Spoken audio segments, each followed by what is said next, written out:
What's going?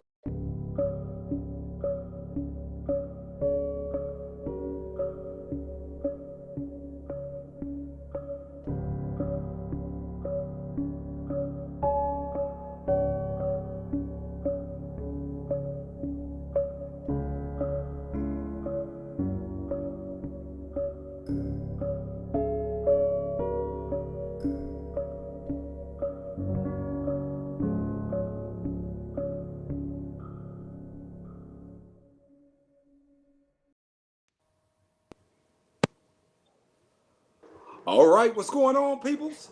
That's right. It's your boy, TJ the Realist, and welcome to the Floor is Yours podcast, man. We're here for another hot banker. And of course, we got the crew here with us. But until we get into the meat of it, come on, Flex. Bring me that intro.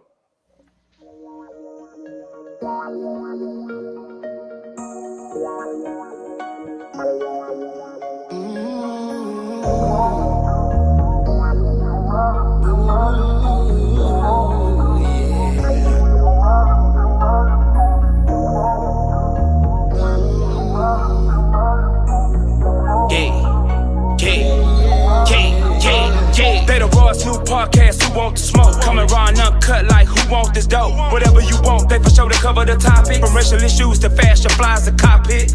Y'all ain't never get it like this, cause they ain't never did it like this. We on our this the way the cookie crumbles for y'all. She gon' bring the inspiration to all. You know what's up with her. And this shit manifesting is a vision. And y'all gon' love TJ cause he the realest. From the heart of them all, they the start of it all. You looking for a high learning, holla at Gerard. The professor, another lesson coming at you with the lessons. Get your edge if you knowin' what's good for you. They educated, but they still keep it hood for you. Won't need another, this one here really do it for you. Baby, don't forget it.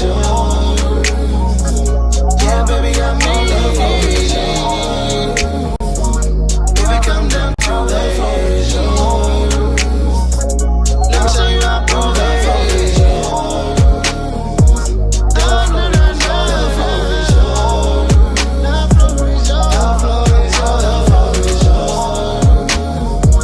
The floor is yours. The floor is yours. All right. Man, I'm ready for this one, man. Y'all ready for this one? Like a mug. All right, well, let's get it going, man. First and foremost, as always, we'd like to thank you guys for following us and tuning in here at the Floor is Yours podcast. And as always, don't forget, like, share, invite, send people over that don't have Facebook over to our YouTube page, man. And we're about to get that thing going real strong and have a conversation and make sure that they get in.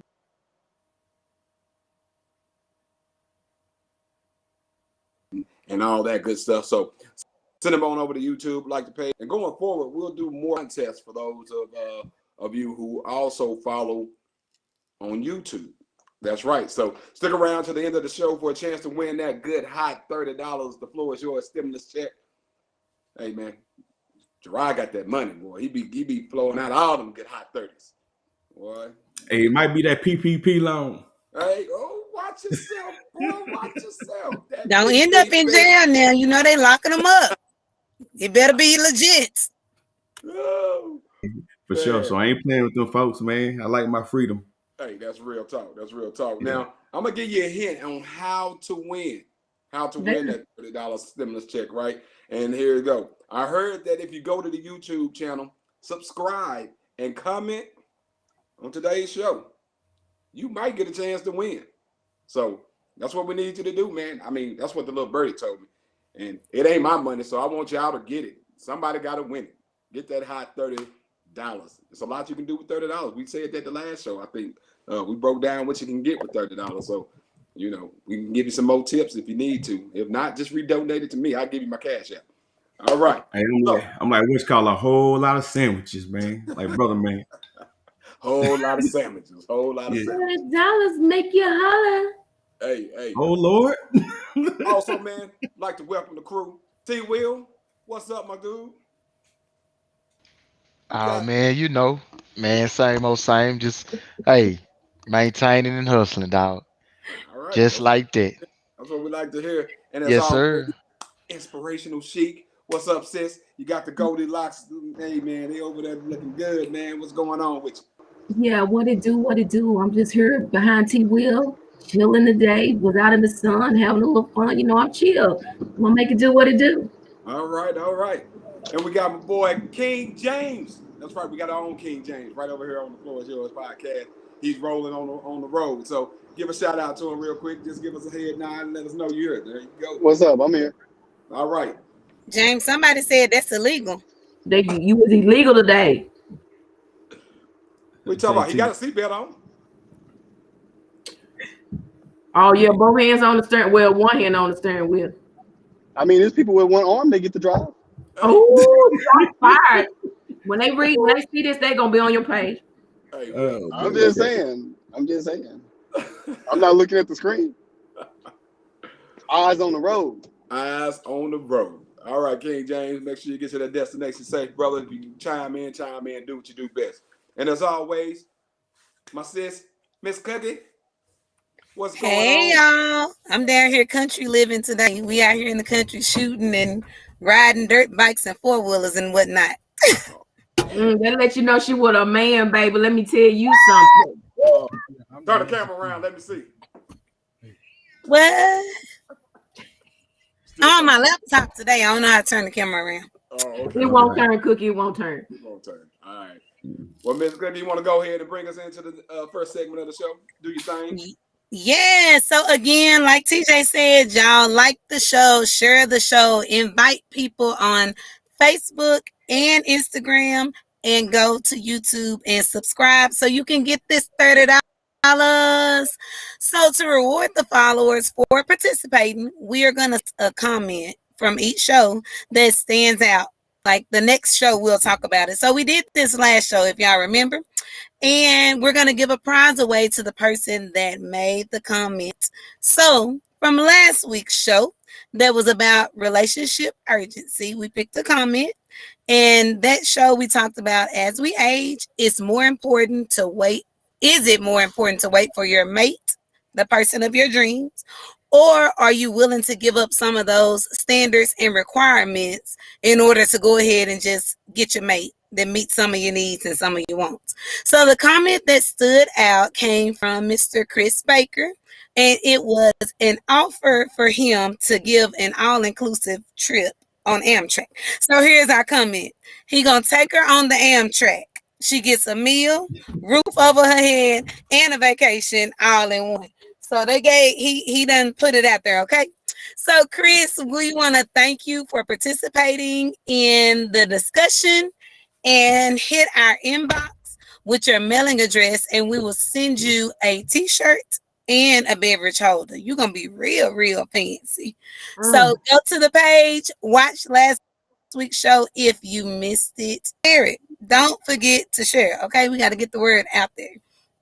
And then y'all talk to us today. So next week you can have your chance to win. And I don't know if it's going to be a t-shirt and a beverage holder, but Gerard is generous. He be giving away stuff. So get in here on your chance to win something. You might be our future winner. Boom. There it is. Hey, man. That's there go Chris. Lord, there go Chris. Lord.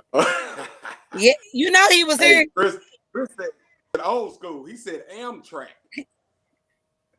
Hear nobody You're gonna be on there by itself. That train one time, that train's a devil. It took us 6 hours. Ain't nobody got time for that. That's too long. That's too long. Yes. Well, hey, man, we about to get ready to hop in this topic, man. So we need you guys to be ready. So as always, do what you do best. Participate, interact with each other. We'll interact with you, get in some of the comments that you guys are gonna put on and everything. And what we need to know today, this is a topic. We asked some of you followers what was the most important in a relationship, right? Some responded that sexual chemistry, freedom to be self, vacation, travel, communication, and financial security are the most important things. So first and foremost, man, appreciate you guys for interacting, giving us some of those key topics that we're going to hit on today. And I'm going to start with let's start with the best thing. It always draws people in off the bat, right? Sexual chemistry. sexual chemistry. So, inspirational sheet, sis. Ladies first. I'm gonna let you go on and hop in this. How important?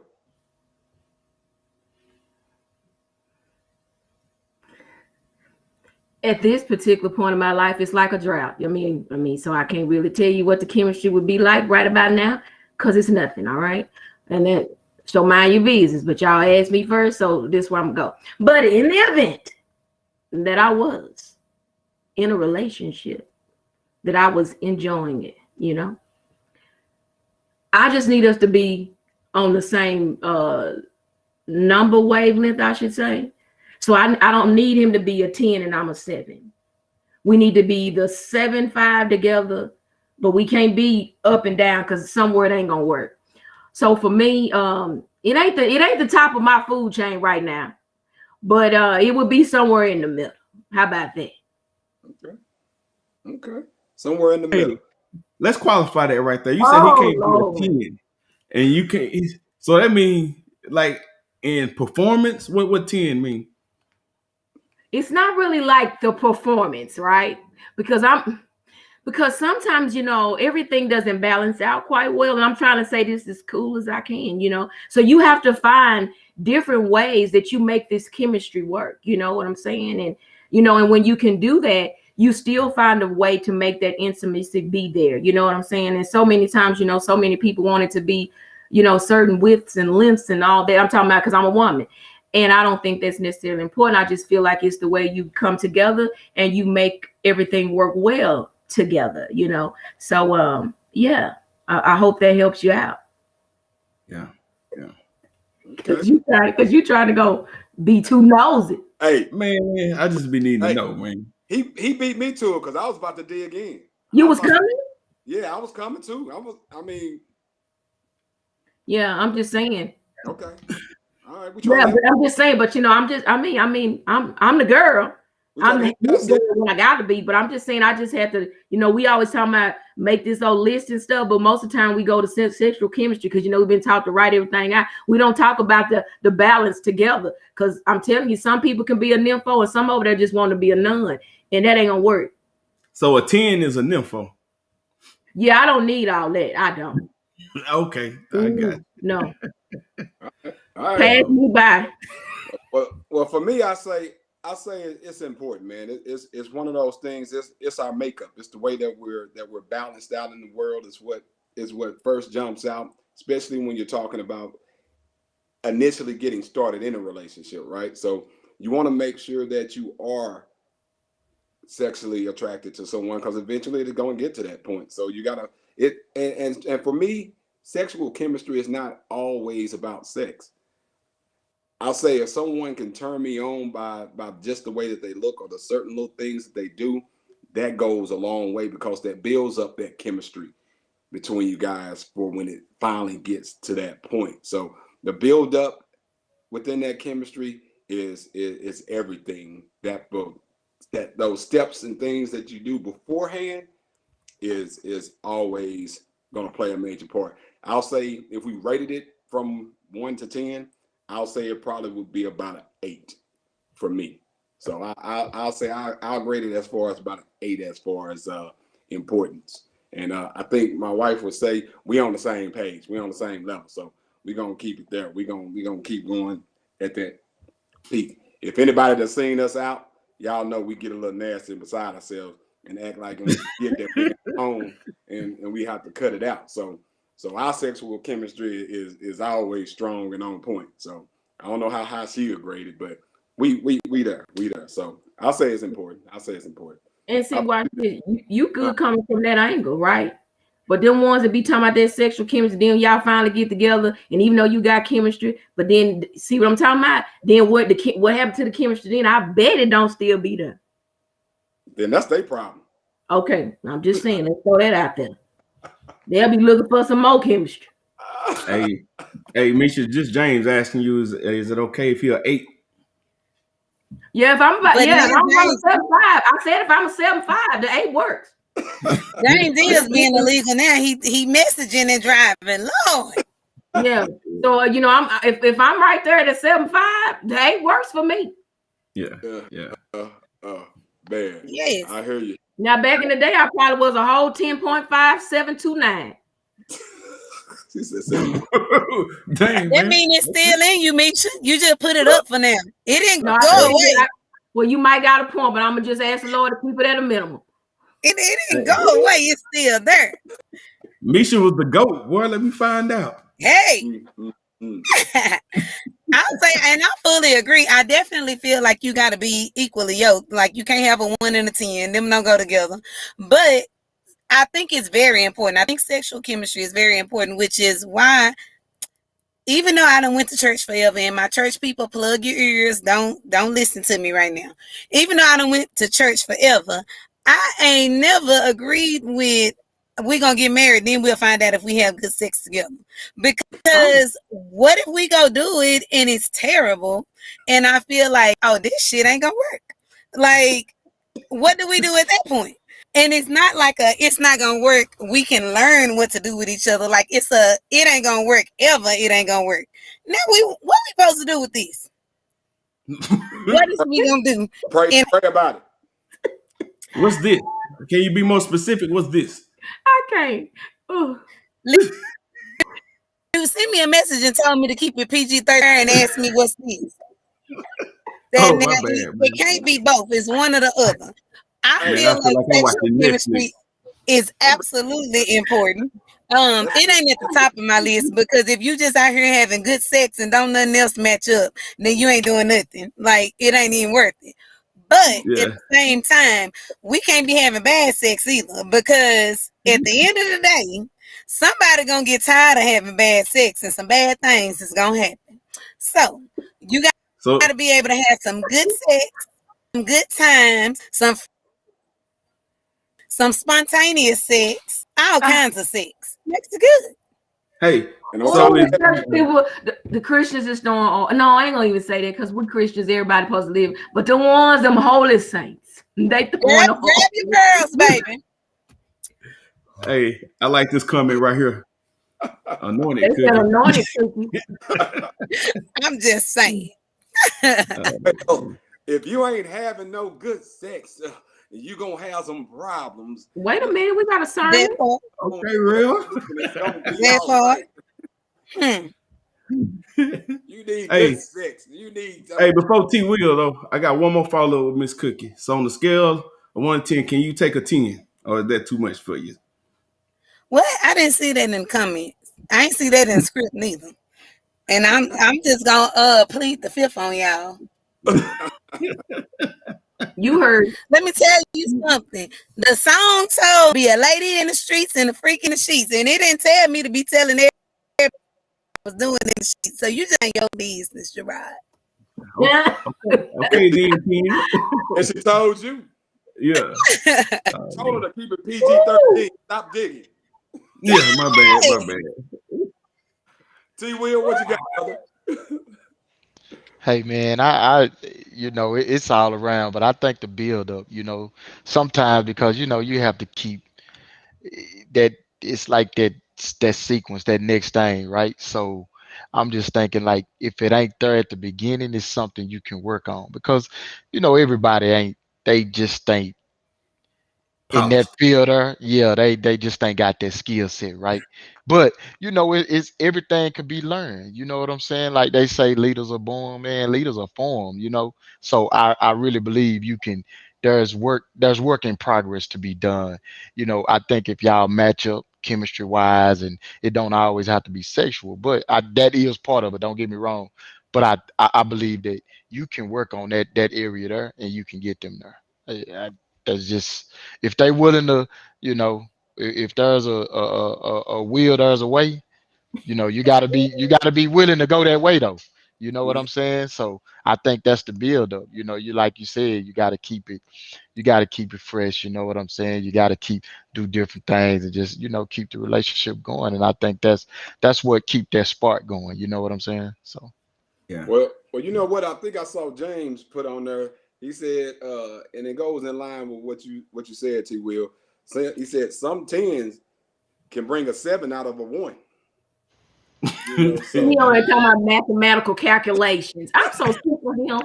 James crazy, man. Oh, You Hey, gotta love you gotta love King James. you know, So I guess he's saying that you just got to be coachable in the relationship, right? Don't get No, stagnant I where think you that once you get together, and if that 7 is down there, they're made that 10's got somewhere that they just either she worked it up or he worked it up, but it came up from a 7 to a 10 to match up because somebody put in some work to tend to whatever needed to get that other person there. And like I Cookie call said, it, it could be just laying dormant and they just yeah. Yeah. I call it coaching. Come on Coaching now. I the don't coach call will it. bring the best out of you, right, TJ? hey, If you need help, you can always come train with Coach Cookie. We teach things like this in class.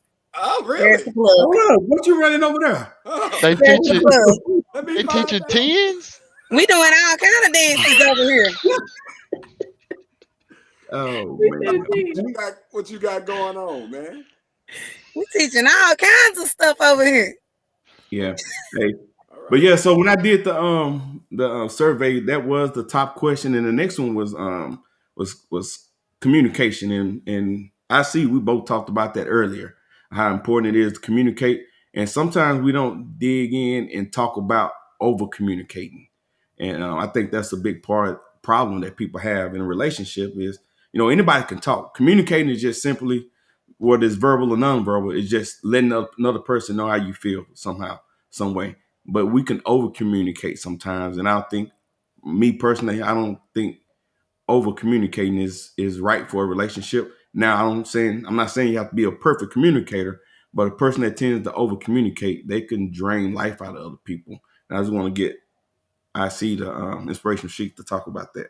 She with Yeah, me. but my thing is lead us into that. What would be your example of over communicating, sir? Yeah, so an example of over communicating is it could be something that needs to be talked about, but I think you need to have at some point you need to come to resolution.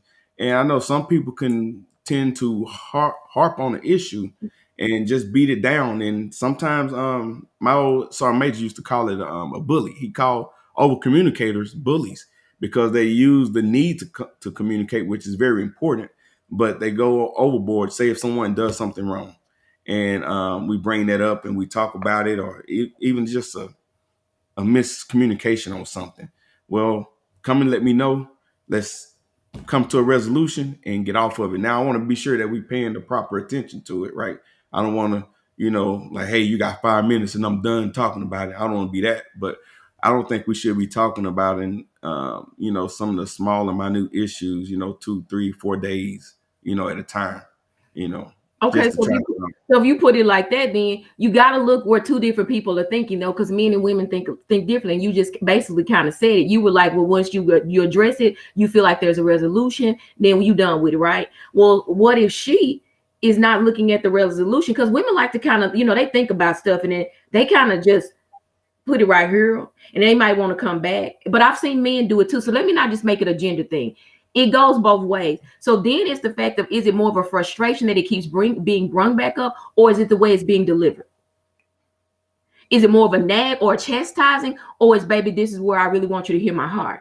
Then you have a different way of basically communicating, because if one is frustrating and one is pulling out the knife, that means one getting frustrated because the other one got a tongue that cut and it ain't saying it in the right manner. So if we're hearing it two different ways, then we definitely have a different way of communicating. Yeah. The typical.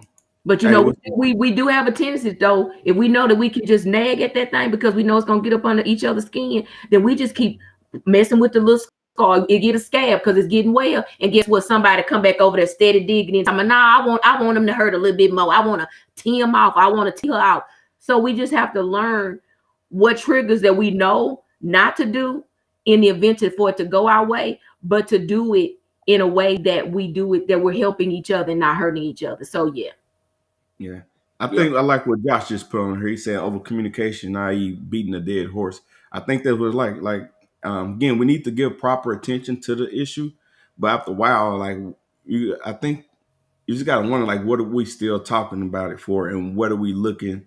Well, what's the resolution? What are you looking to get if we're continuing to talk about this, day after day?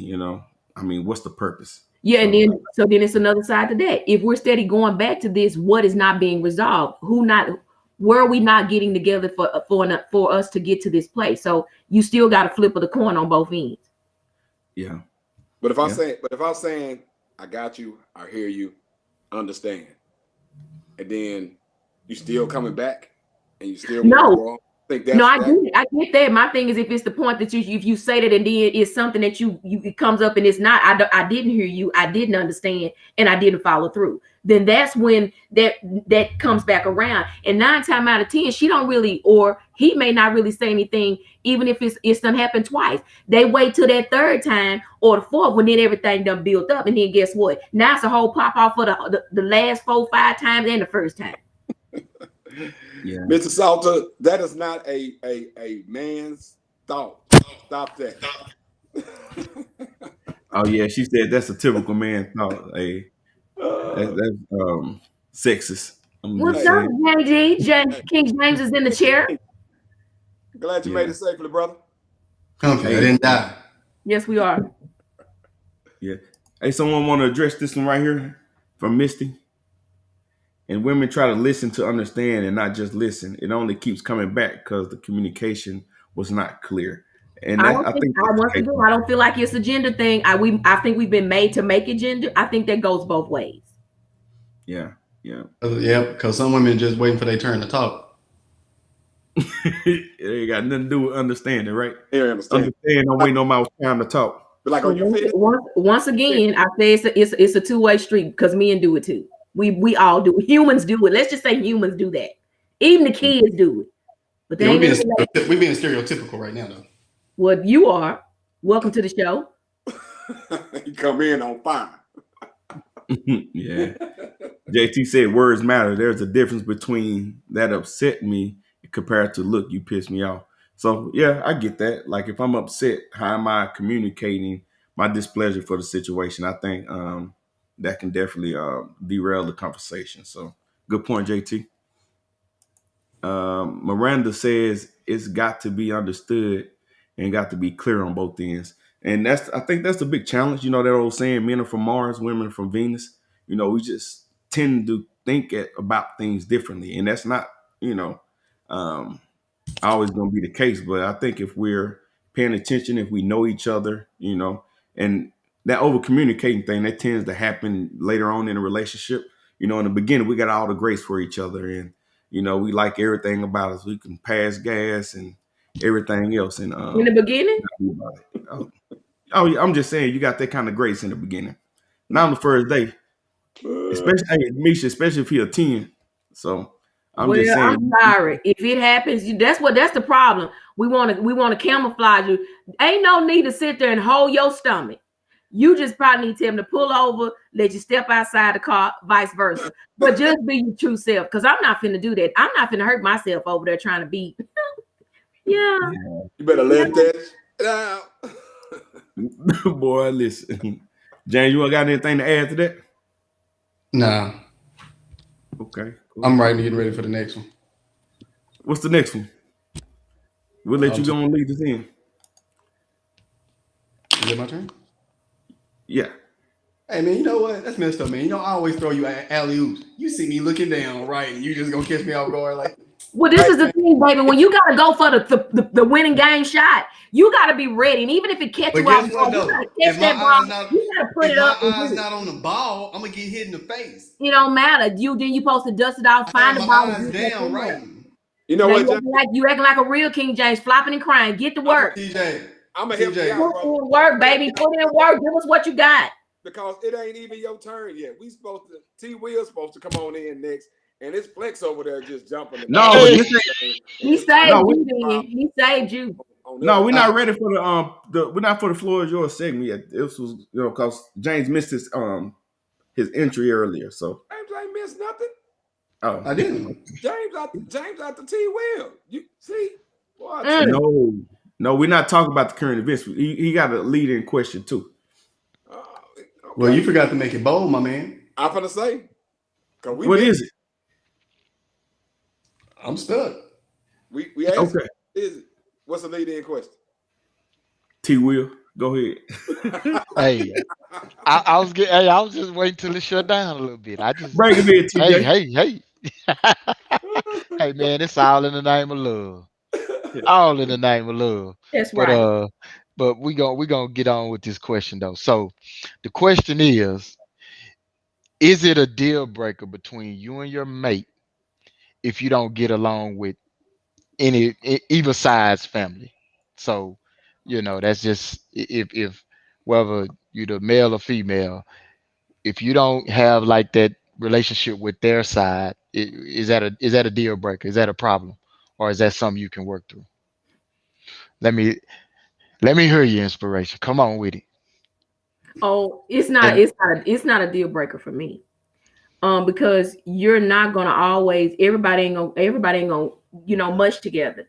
I feel like there's a level of respect that needs to be shown, whether we want to deal or not. Now, I know, on the opposite, what if you're in it and you get along more with the family than your husband do with his own family, and then he don't really want to go around them, but then you're loving and that's what you do.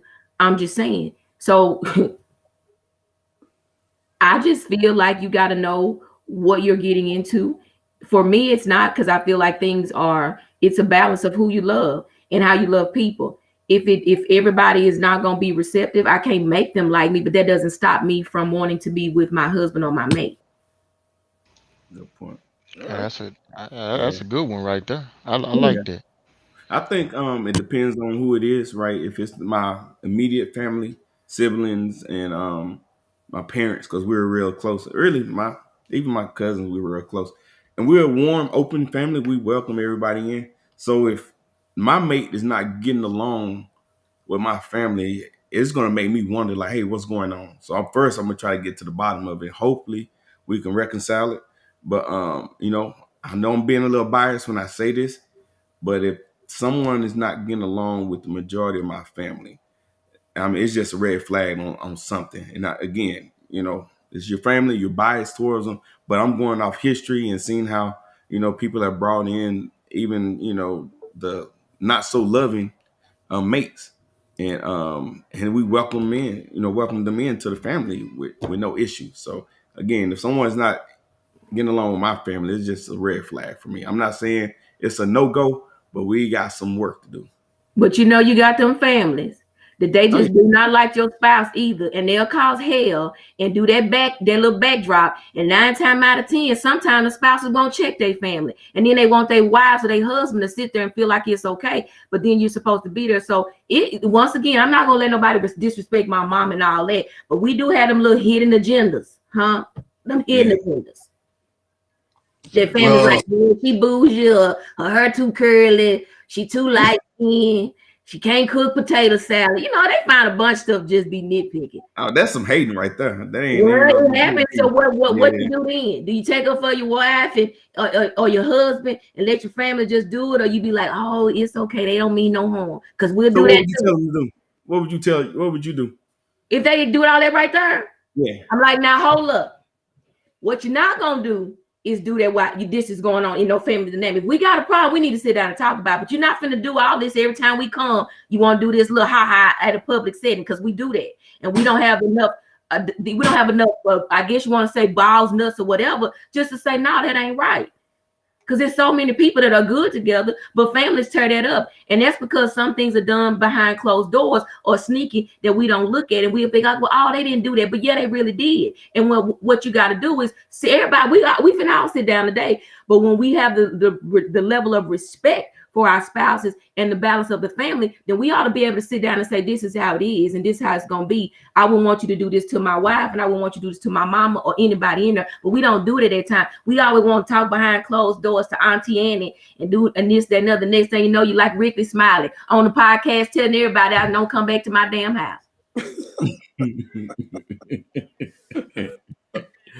Hey, so how would you guess?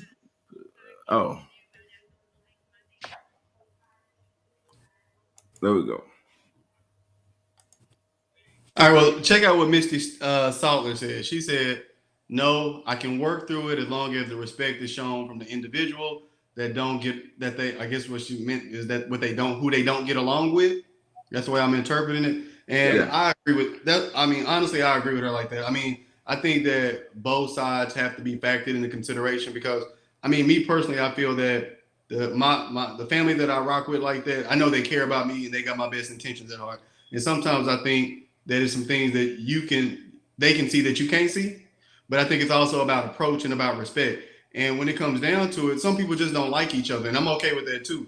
I personally, I feel like I don't care if somebody don't like somebody. That doesn't bother me. That's just human nature. But I think it's about the respect part. You don't gotta like somebody, but just be respectful of that person. If somebody, if I were with someone and they come into someone's house who they know they don't like them, and vice versa, you should still speak. That's just a respect. And then you don't have to talk to each other the rest of the time. I'm okay with that. I'm not saying to kiss somebody ass and try to be somebody's friend. I'm just saying that just be respectful of the people. You don't have to be buddy buddy. You don't have to be friends. I've had family members that didn't like people that I was with in the past. And it's the same thing. Like, out of respect for me, keep your opinion to yourself. We can talk about it later, but there's no need to disrespect that person in your face and then get mad if they snap and go back. Because, I mean, people are entitled to defend themselves. And I think that it would be wrong of somebody to jump on somebody's case like, well, it don't matter. That's still my family. Oh, and I think it also make you like a sucker if you ostracizing your family because of the person that you with. So again, y'all don't gotta like each other. Just respect each other. You don't have to say a single word to each other after high and by. Yeah. And most of the families, most of the time, the people that's in the relationship find out about how bad the family is because they talk about it. They can't stand each other either. So let's talk. Let me not even go there. Let's just go on. No, I agree with you because again, it falls on the individual family member because everybody that's your family don't got your back. Yeah. And it's some people in your family that's just negative to be negative, and they ain't gonna like anybody that you with, and they ain't gonna like anything that you doing. They be doing all that what I call complicating. Oh, I see you with your nice little car. You got your new little car. They minimize it. Okay, I see you with your. Okay, I heard you got that nice that little house. Okay, I see you big time with the little house. They want to minimize your success, and it'll be this compliment with a real like with a lot of salt on it, So I mean, it depends on the family member, man. Because I mean, but when it come down to it, you got to be real about this too. Shit, you know your family members, so you know the good ones, you know the bad ones, and you know the ones, the uncle who been a hater since you was a little kid. You know your family, so you know who opinion that you should respect and take into consideration, and you know what opinion to throw out in the garbage. Yeah, because you go ahead and prep them. Look here, we about to go in this house. Don't pay attention to shit my uncle say. He ain't got no sense. He got a couple screws loose.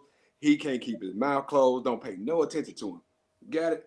You got to prep them when you come in because, like James said, you know your family and you've been in the situations long enough to know what's going to come out of those. And probably mostly, and it's sad to say that you have to pick and choose your battles and know what family events y'all should attend and which ones you shouldn't sometimes. Absolutely. Some of those, and, like I said, and you just made a good point, TJ, about prepping.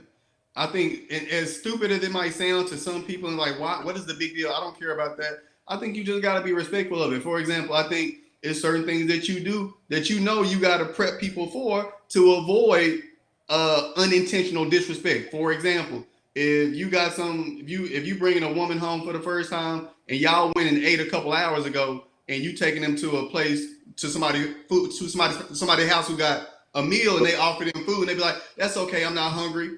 To some people, that's disrespectful. It's like, take the plate, and people are not gonna even, if you take the plate and pick at it a little bit and throw it away 20 minutes later, nobody ain't gonna even notice you threw the food away. They gonna notice that you didn't take no food at all or you rejected it. And it's like certain little qualms and things like that. Oh, they too good to eat. Or, some people may have a equally balanced relationship where, men and women do each other, but like in certain situations, it's okay to follow tradition, like Thanksgiving. Like if y'all used to, whoever turn it is to make somebody plate, but then on Thanksgiving, like you in a household where the women traditionally make a man plate, and if your woman don't, it's gonna make her look funny. You don't want her to look bad. You can at least tell her, and if she choose not to, that's on her. But she can't say you didn't know. She didn't know. Yeah. Hey, but you know what though? I think it changes the game. You mentioned about depends on who it is. I think for most people, if it's an extended family member, it's not that bad. But what if it's your parents?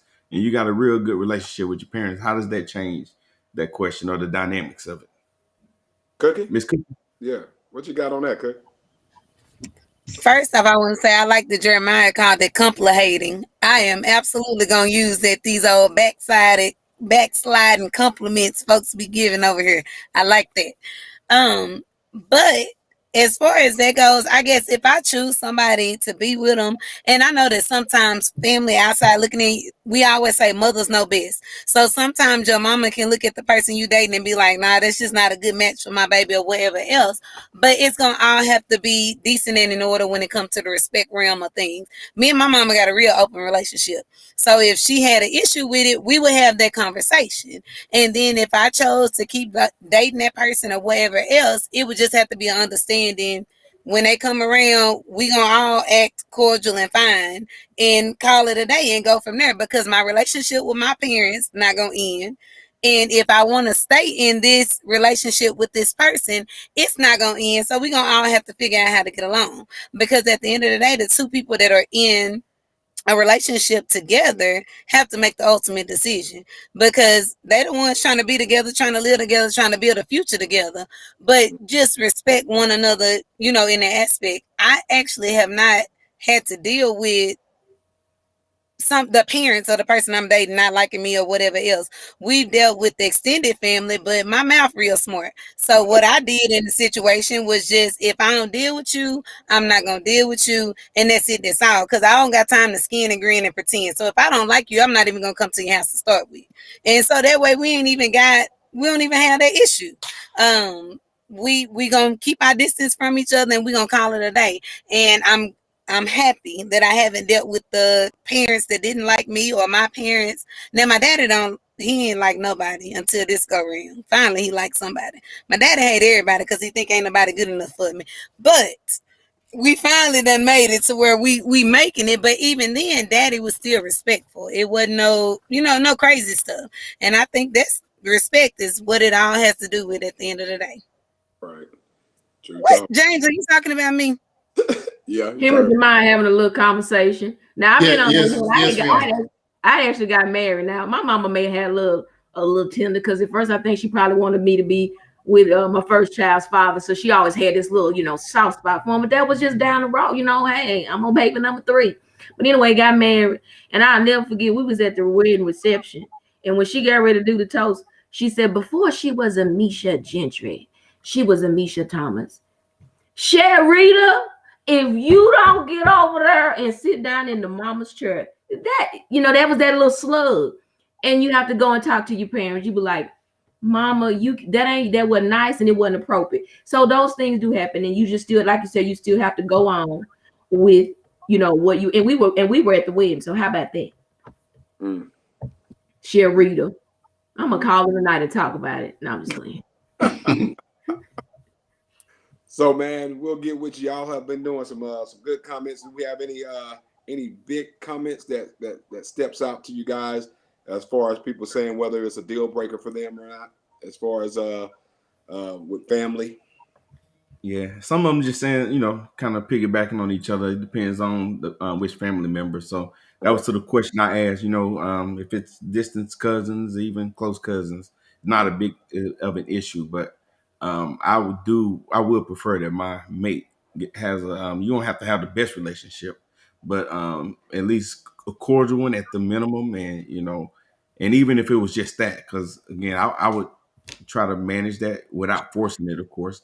Just try to see like, hey, is there a dust up somewhere? Did something happen?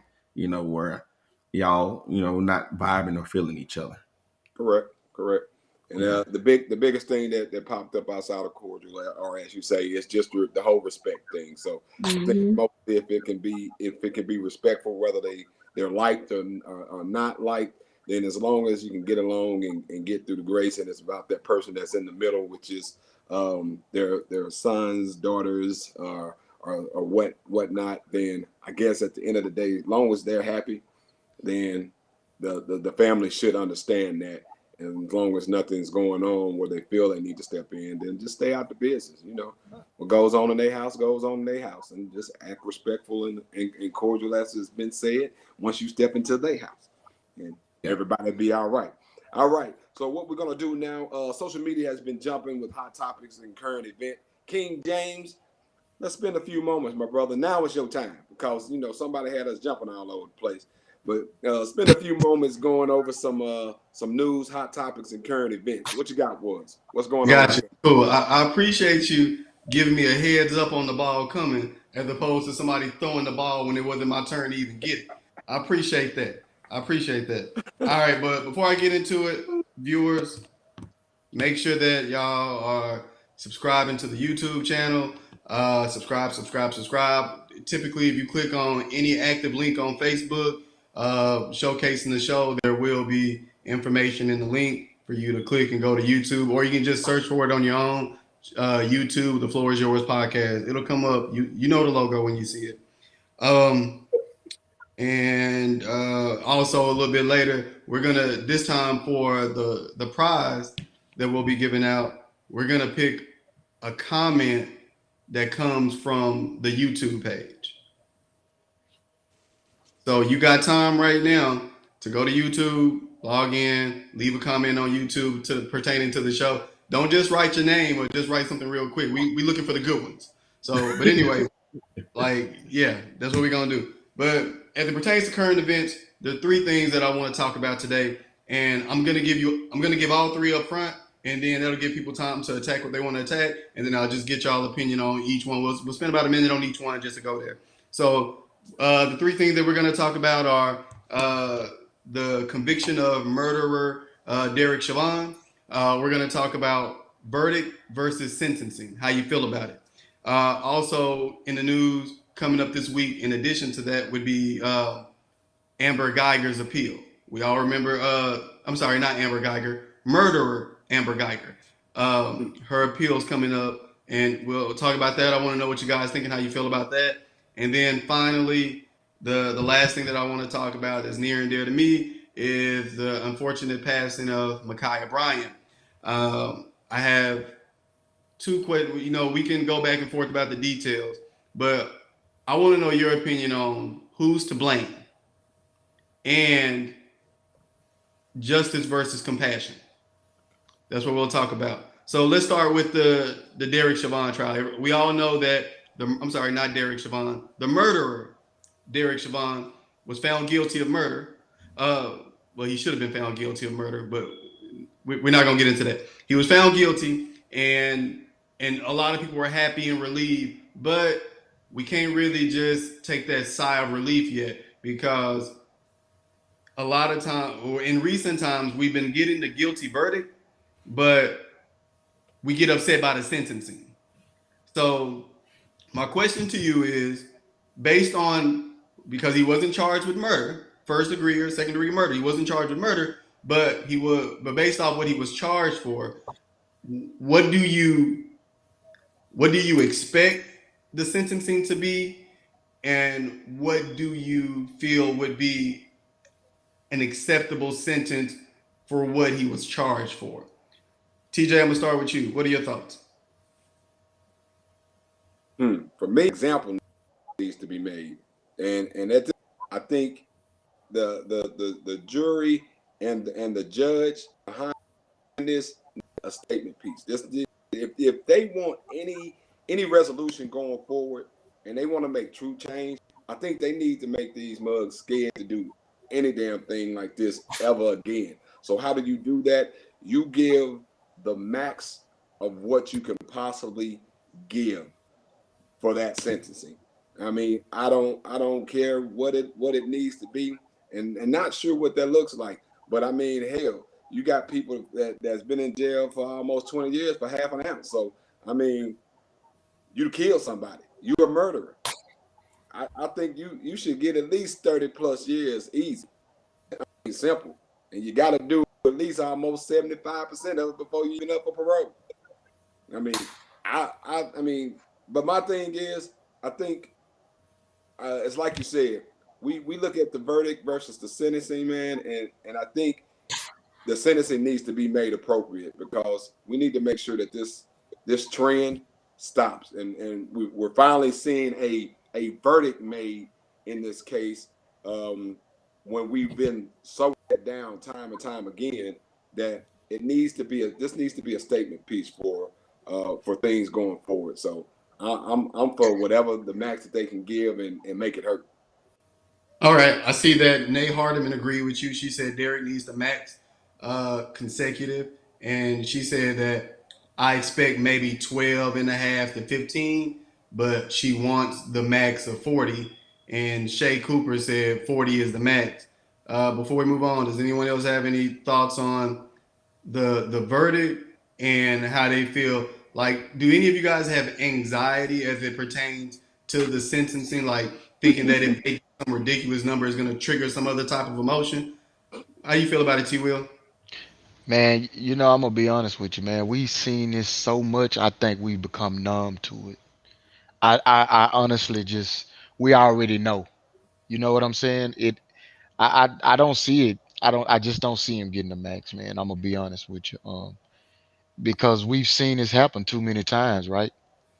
And uh, man, like TJ said, if we don't start if they don't start making examples out of people's actions and hold them accountable for what they're doing, then it's the same thing is gonna continue to happen. And it's sad, man, that we even sitting up here talking about this. You know what I'm Yeah, saying? But it's reality. I mean, just look. I mean, man, it's man, is it's hard to talk about, but it is very needed to talk. We need to talk about this because the more we shy away from it, the more it becomes the same thing, the same situation happening over and over. So until we shine some light on this and until they want to change what's going on, how they're doing things, and it's just that fear, man, is just I yeah, don't understand it, man, but I just don't understand how you could take somebody's life like that yeah, and and just think that, oh well, he did. I mean, he didn't even. There's, I mean, you talking about possibly a fake $20 bill. So somebody's life is worth a $20 bill. We talking here? I yeah, mean, even if he did, you know what I'm saying? I'm just saying, even if he did, nobody's life is worth being taken for a $20 yeah. bill. And just Hey, the way that, oh my bad, go ahead. no, go ahead, man. Finish your thought, brother. No, no, no. I was just saying, just how the whole thing went down, man, was just, man, it's cold. Yeah, I would say, man. I think traditionally and historically, we see that change is only made when we hit the pockets. When someone's pockets are hit, you know, you there's no other accountability that I see substantial change or meaningful change without hitting people pockets. So the issue is that we know a lot of that is in their training and is excusable, but it takes the prosecution to come in and spin it in a way that says like, hey, that's outside of the normal training that we allow. My thing is when you watch the video and just see how comfortable he was doing what he was doing. I mean, there was literally like no remorse in him. And when people are literally for 9 minutes pleading with him to get his knee off his neck, when the other officers continue to help him, the training that they receive, they know that laying them in a prone position like that is a stress on their lungs, and they're directed to remove them out of that position as quickly as possible. So when that person is no longer resisting, when you got them under control, even if they're resisting and they're under control, you can get them up as long you got four men total that could subdue this guy. So for him to sit there in that position that long with his knee on his neck, it shows intent. But here's the thing. Okay, they sue police departments, and in the city have to pay. But until these lawmakers and everyone else have to start losing money, man, nothing substantial is going to happen. They may get one little sacrificial lamb here and there that has to pay the price. But overall, man, we dealing with a mindset that we talked about this on the other show, that when they come on the scene and they know that there's a black male or a black female, the mindset is totally different. The tension is already high, and that's on both ends, even from the perceived threat. So when you're understanding what we're dealing with historically And why it's that way? I mean, you look now and the politicians are pushing it and they're making it, I mean, even more of a hostile situation between the police and the citizens. I believe in the work of the police. I can't imagine life without some kind of police force. My thing is when the police becomes the enemy of the people, man, we're in a bad spot. And when you got the training, the leadership pushing that agenda and, making it worse than what it already is, man, we're just in a bad way. Okay, I agree with your halfway flex. I believe that historically, any great change has only come because of two things. You said one, you mentioned money and affecting people's pockets, which is true. But I believe also, in addition to money, is violence. So change has come in modern civilization from money and violence, the fear of losing money or the fear of your life being taken or harmed. So I do like, honestly, I think that I'm agreeing with some of the audience members like Shay. I'm a little bit more optimistic that there will be a harsher sentence. And I think it'll be from a PR standpoint though. Now they may work something out behind the table, like, hey, we got to throw this time at you right now. But 10 years down the line, people are gonna forget about you, man. They might try to talk him into it, but I think that I think they're gonna throw 20 plus at him. That's my personal opinion. I think they have to make a statement because of the fear of violence. So we've already seen what happened last summer because of this situation. And I think from a PR standpoint, they don't want to see something like that happen again. Now, if they don't do it, will I be totally shocked? No, that's when I'm with T Will.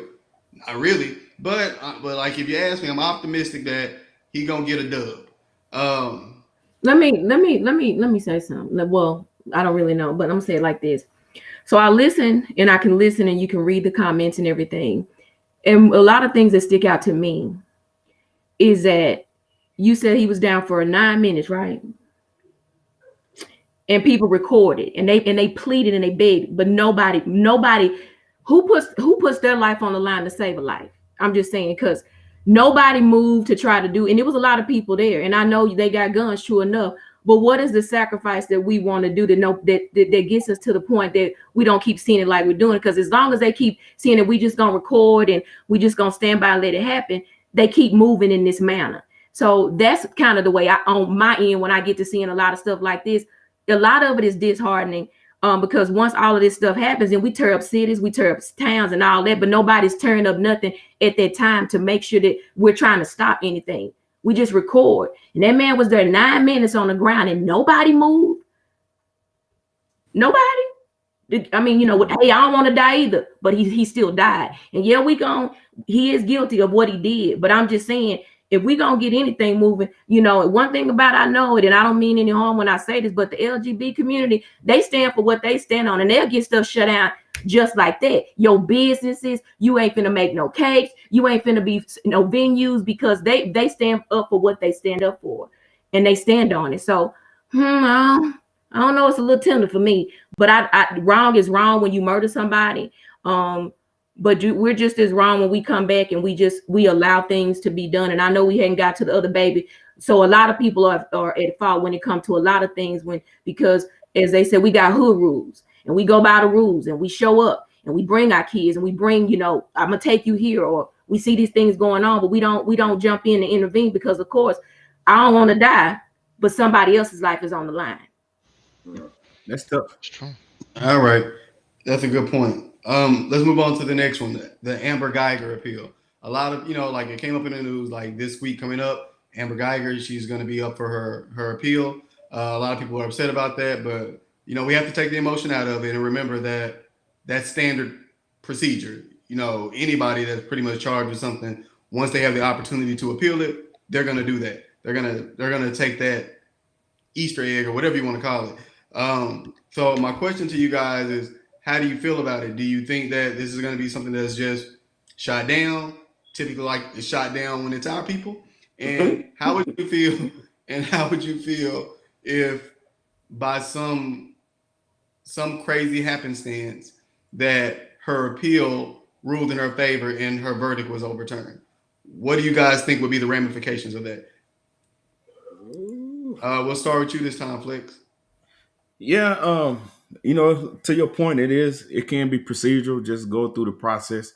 They can literally what all the way up, I don't know, I guess in certain instances to the Supreme Court, appeal the sentence. I think that's what just process is. We allow the system to work. Sometimes, and sometimes oftentimes we know that it works in favor of others and not people that look like us. And they're just the nature of where we are. But again, I'm thankful for civil suits as well. So even if criminally she gets away with it, I think the line or the burden of proof is a lot lower when you're talking about a civil case. So I can see that becoming probably if she gets away with it or a lighter sentence, that end up being what holds her accountable. Okay, and Shay just said something similar to what you were just saying. Like she said, bad timing, she's gonna lose. Climate is different, it's turning y'all. But then Nate Hardman said, I think it may be modified. Yeah, it could be. Yeah.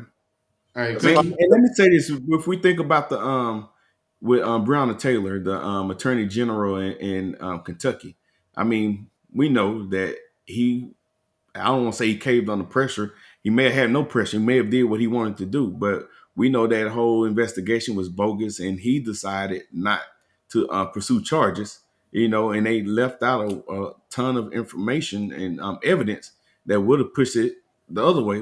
Some of the jurors came out and said that they was misguided in the information or the charge that they could have actually pushed. Like it was either all or nothing that they was thinking, but not knowing that they could have recommended other charges. So if you think about it, if it was a different attorney general with David, what's the name, Siobhan, the one who murdered David. Murderer, yeah. If it was a different AG and a different judge, remember it was just in the news the other day about the judge who had to step down because she used the N-word at work and start chanting out "All Lives Matter." So you just understand that built into the system, that's what systemic racism is. When you got people in positions of power that that are okay and bold with what they're doing. So imagine if that was the judge and you got a tainted, polluted jury pool. I mean, this whole case could have turned totally different, man. So for me, seeing these things that's still going on, it lets me know that it just how the key turns. It could have been totally different. Yeah. Okay. Yeah. Let's jump finally on the unfortunate passing of Ma'Khia Bryant. A lot of people were quick to jump to conclusions, accusations, consider it like the open and shut case. But since then, there's been additional video footage that's come out. There's been 911 calls that have come out. There have been, statements from her aunt there that were, some of it was inaccurate. There have been statements from her foster mom who gave more context to the story of the situation. So I don't want to get wrapped up in the details of it, but my question to all of the viewers directly is, who's to blame? A minor child lost her life, and there were so many factors to take into consideration. Who do you blame for the loss of this life? Start with you, Amish. They all to blame. Mm-hmm. All of them, everybody. Because even when the police get there, everybody's standing around, everybody's doing, they know what's going on. Nobody de-escalated it. They could have policed their own community before the police was even called, and they didn't. And so then even when the police gets there, I ain't gonna even jump to the girl in the pink. I'm gonna talk about the man that was standing to the left, that when she even came out fighting and swinging, and she knocked the girl down, he kicks the young lady in the face. But I ain't heard too many people talk about him. And then they say, per se, I guess he was a father, maybe in any instance, he was a man that could have stopped the situation right there.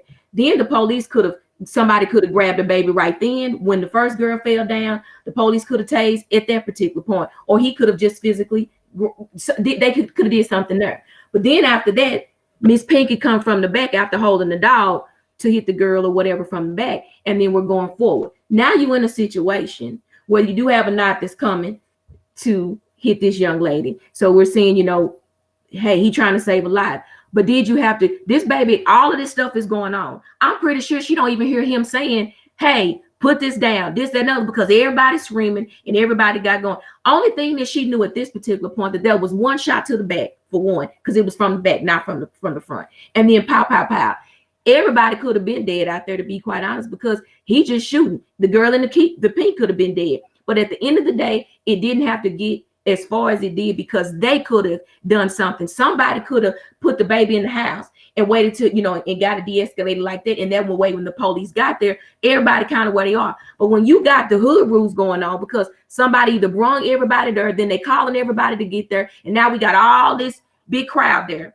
So I bring you, I'm supporting you, I'm helping you. So if she's already saying they trying to, you know, hurt her by a call, then at the end of the day, she comes out with a knife. So she's the only one looking like she's a defender. Then what we got going on? She looked like she's the one in the wrong. But it could have been stopped before it even got escalated as much as it did. So who failed? Everybody. Everybody that was there got blood on their hands. Everybody. Now the man that took a life, he got more on his hands, but everybody hands is in a pool of blood right now, from my point of view. Yeah, and I know we're going to wrap it up and we're going to go to James, but I'm with you. We're seeing way too many instances where grown people, grown as adults, are taking kids into these environments, and it's toxic. Because I know we had a situation here at home where grown people are bringing kids to another grown person's house, and then this next thing you do to turn around and the young man is dead. So I'm saying us as adults, as parents, have to take responsibility, and it starts with us. So James, go ahead, bro. Okay, and looking in the comments, I see that Nicole D and Jeremy Davis, I see they both agree with you, saying that, you know, you're so right. There were so many errors in the matter. When it comes to who's to blame, there's been a lot of debate about it. I think that sometimes you can show all this evidence and these different factors to people. They're just gonna believe what they want to believe, and that's fine. I guess for me, I'm not someone who's saying that this was a racist cop and he did this because he was racist, and, you know, and he should go to prison and he should do this. Because I'm gonna be honest with you, he's not gonna be reprimanded, he's not gonna get fired, he's not gonna lose his pension, and he's gonna stay on the force because he did what was within his authority. So that's not my problem. My issue is just because you have the authority, if there are levels to authority, threat level 1, 2, 3, 4, we're going to use that for example. I just hate the fact that you have to take it straight to level 4. You know, for example, if T-Will, if you were at home with your family and somebody break into your house and you see it's a 13-year-old kid that broke into your house. Now, if you choose to, you have the legal right to shoot him dead, and no one would say anything. You would be able to live your life the way you choose to without any reprimand. But you have the ability to be like, you know what? I can assess this in that split second. I can assess the situation. He's a kid. Instead of killing him, I'm gonna overpower him, pin him down, and hold him till the police come. You had two options, but you chose not to take that person's life. You still were able to stop the situation and de-escalate it from going further, and that's what you chose to do. And I think that's my issue with the police officer. I understand that so many people are saying that, well, what do you want him to do? Stab the other girl? Number one, she was a little girl. She was 28 years old. She came over there to fight the girl. If you watch the other video, you'll see she was in the street talking trash because she was one of the people trying to fight. But that's irrelevant because the police officer, he didn't know that. And I get that. Right. But my issue is in that 5 to 10 seconds or however long it lasted, when Michaela came charging out of the house at the first girl and they were entangled and she fell over. The officer put his hand out. And I just feel, I wish that, and I understand people saying like, you can't say what you would have did or what you wouldn't have done. And I understand that too. But my only point is, I wish that he would have de-escalated the situation at situation A before it got to situation B. I'm just saying that I wish something would have been done before it got to situation B, which is her with a knife on the girl who tried to grab her from behind, like IC said. I just feel like if you go back and look at the video, the cops came up very cavalier. There was no sense of urgency. None of those cops were running. There, if you listen, there are no sirens and lights flashing, because what do black people do when you hear the police coming? They scatter. Right. Yeah. But the cops came up very cavalier. Like you said, IC, she probably didn't even hear his commands because he was like, stop, get down. You know what I'm saying? Like, it wasn't very loud, you know what I'm saying? And no, there's so much he going on. He wouldn't have heard him because of all the other people that's talking, that was making noise in the background too. And before he could grab her, because she passed the man first, why didn't the black man grab her? And I agree with that. And that's the other thing too. I definitely blame, because like when you go back and look at the video, before the police arrived, it was like 6 to 8 adults in that video. And whether that guy was her dad and he had her back or whatever the case may be, I just feel like when the police come up, somebody be like, hey, baby girl, stop, chill, the police here. We can't do that right now. You know what I'm saying? It should have been somebody to stop her, and somebody was like, I'm not stopping nobody with a knife. You know what? If you love somebody, you will. You know, there have been so many people, and I'm pretty sure y'all know some people who done stop somebody from going after somebody with a knife, stick, bat, or even worse, a gun. So, like, again, I blame, number one, I blame all of those adults that were there. That's the number one group of people that I blame. All of those black people that were there that did nothing to grab her, stop her, or do anything to prevent it from getting to that point to de-escalate the situation. And then my other issue is that I just wish the police officer would have acted with more of a sense of urgency when she was tumbling with the first girl before he got to the situation with the second girl. I wouldn't care. I don't care if he would have ran up and maced the whole crowd. As soon as he came up, just maced everybody. I just wish there would have been some sense of urgency with the cops running up to begin to grab and start throwing people, getting people back, as opposed to letting it escalate until it got to the point of situation B, where he felt he had to use that lethal force the way that he did. Yeah, it was a lot of different directions. Yes, I was saying. Then the other part of it, look, it's just been so much going on, so it's a lot for us to process as well.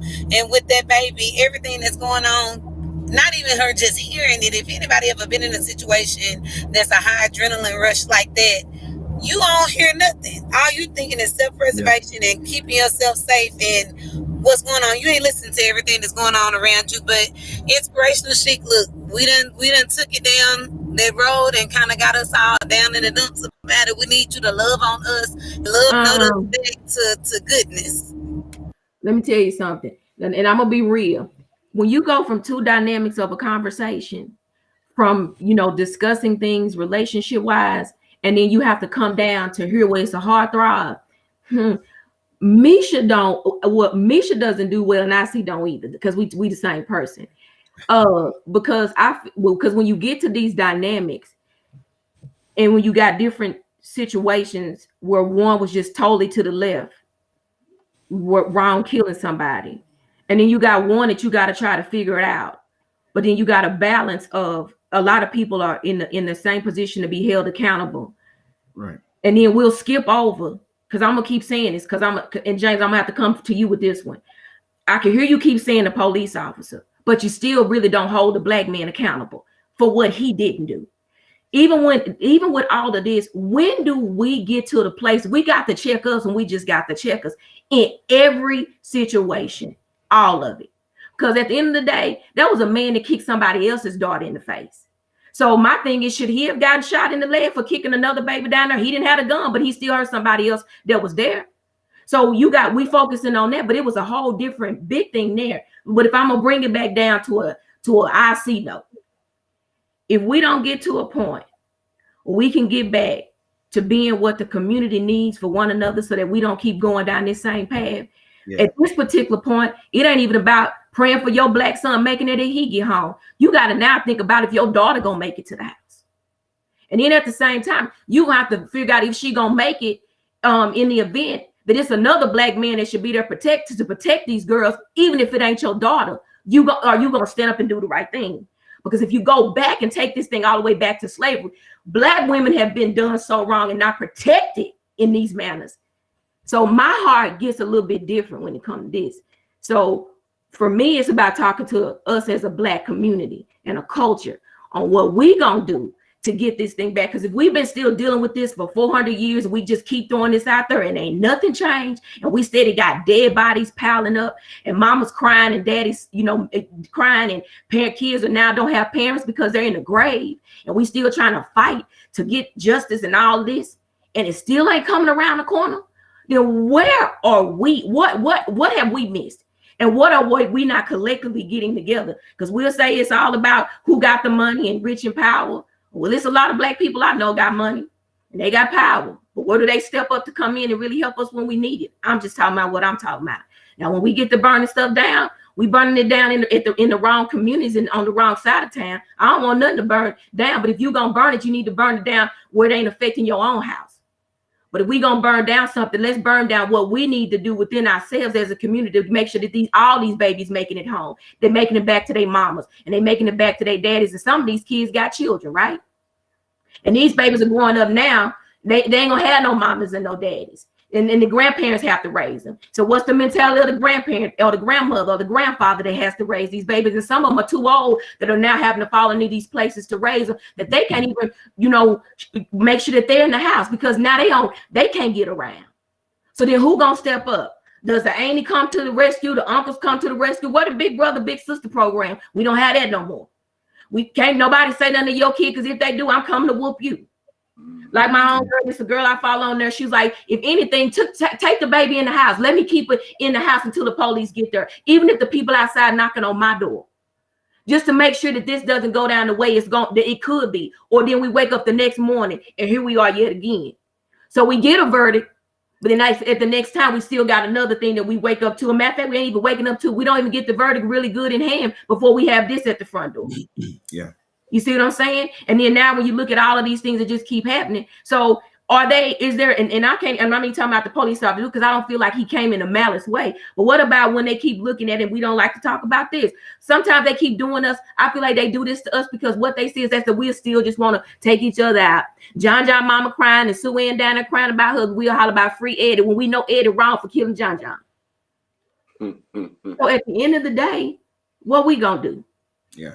Because I got a Black son and a Black daughter. And when you get to reading stuff like this, it's heartbreaking. I don't want no police officers, knee on nobody's neck. I don't want you taking out nobody's, kid, but I don't want my son taking out by the next homeboy in the hood either, or somebody else's nephew because he's trying to go somewhere. He want to do something better with his life. So let's just talk about it across the board or address it across the board. But these are the four things that are in the forefront is, basically across the media and the police. They do need to learn how to not be it's put them under evaluations to see what their mental mindset after being on the force for so long and work is their heart intent when they're hiring these officers. Because over the years people change, but they don't really change. They really over the years they just show who they really are, and then most of the time they show who they really are, and you just push it up under the rug. So even though these are in major cities, what about the ones that hit close to home? Why don't we fight as hard as we do for a verdict in our own hometowns rather than we do for the ones that we see on a nationwide TV screen?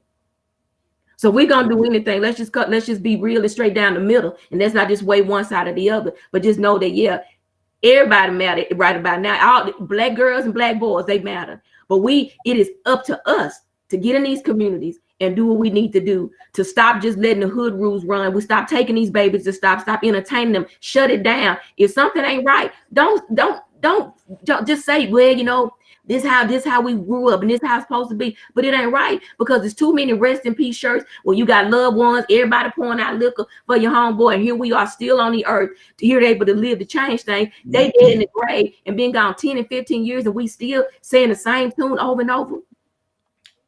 Yeah. At the end of the day, that's all inspirational she got to say. We got to do better collectively as a culture and in a community. Right. So she basically saying love us. Got to. And if you loving us, you're gonna protect us. No doubt. Well, man, hey, as always, another hot banger. We gonna wrap this up. We gotta give away this hot stimulus check real quick, hot $30. But not to overlook the importance of the issues that's going on, man. So she hit a chord, man. So some people don't want to hear that. They don't want to hear that we take the responsibility for ourselves and always look at it's that person's fault. Well, but what did we do? Did we try our best to try not to let that happen? So I think over time that's a great segue into another show, man. Responsibilities within our communities for us. So but let's give away this money, man. It's simple again. If you commented on the show through our YouTube and also subscribe to the channel, you are automatically entered into the contest to win $30. So Flex, have you selected a winner yet? Did we get anybody over there? Did they get it going? I did, man. Here we go. And the winner is drum roll. Booyah. Is that flashing on y'all in too? Tamika H and Nicole D. We got that's their names in hey, hey, man. hey, ladies. It don't supposed to be doing that. Oh, well, honey, you see it. Yeah, so that's our winners. So reach out to us. Flash dance or something. Yeah. So if you're on YouTube, shoot us a message. Let us know how to get in touch with you. And we're gonna get you paid a hot $30 each. Break the bank, baby. Hey, break the bank. All right, man. We're gonna wrap this show up. We went over time, but some of the stuff that's been said needed to be said. Sometimes things as we scripted doesn't always go right in line of what we wanted to, and we need to give extra time, whether it want to be heard or not. That's the problem. It needs to be heard, and I'm glad you guys put on.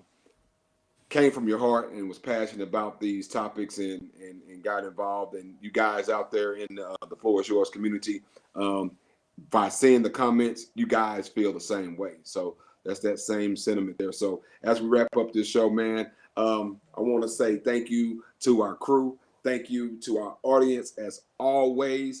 Now, you won't ever reach. You really want me to tell people that they ain't gonna reach financial. Hey, man. Hey, man. Sometimes I gotta look at some of this stuff. Hey, but you won't ever achieve financial independence if you don't follow us on YouTube because we drop hours. Hey, man, don't miss out on you achieving financial independence with these hot $30 stimulus checks. This $30 will change your life. Flip it.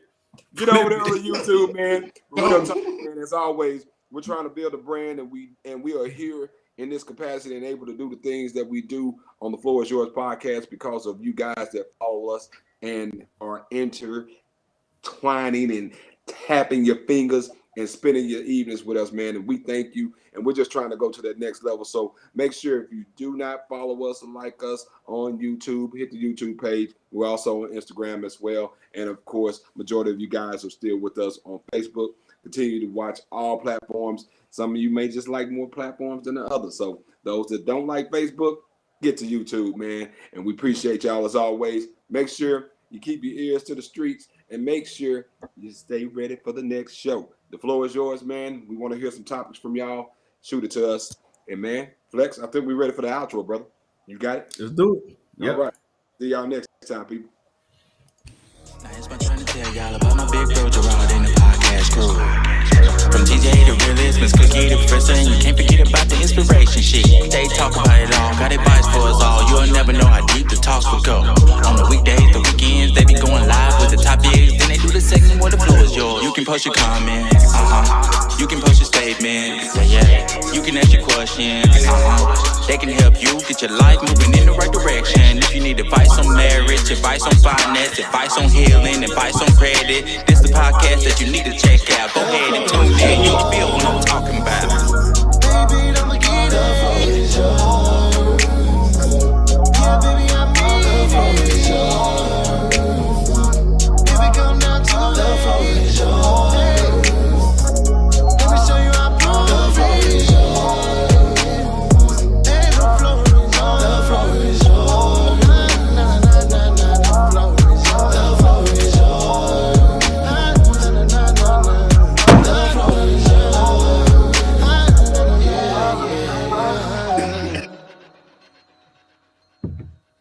Flex checks.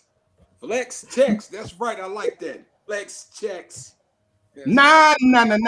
Hey, that's the next contest, man. We're gonna get everybody to sing hook to the podcast song. We're giving away a hot $100. So Ooh, look out. you better get the listening. Nah. Y'all better. That's a real flex. You can Yeah, put the that's a comments. He flexing checks, man. We appreciate y'all. Hey, what's y'all say? Get you a disco like Flex. At wish.com. Wick.com. Hey, that was software glitch right there. That was a software glitch. Hey, all right, y'all. Peace. We appreciate y'all.